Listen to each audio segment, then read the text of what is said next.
Scan for Sovi, your AI bestie. I got your back. Tangent line questions get easy when you connect slope to parametric motion because one line and one derivative are enough to pin down y prime at. Start with the tangent line, y equals 4 plus 3x, because its slope is 3. And for a parametric curve, that means dy over dx equals 3 at t equals 1. Find x prime at 1 using x prime of t equals 12 sine of pi t over 2. So x prime of 1 is 12 sine of pi over 2, which is...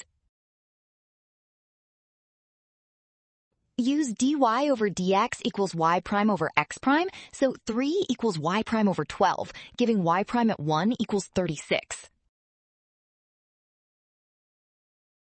Well done! Option C, scan now. Trap, rushing signs. Rule, trust the given tangent slope, then check each step before solving for y prime.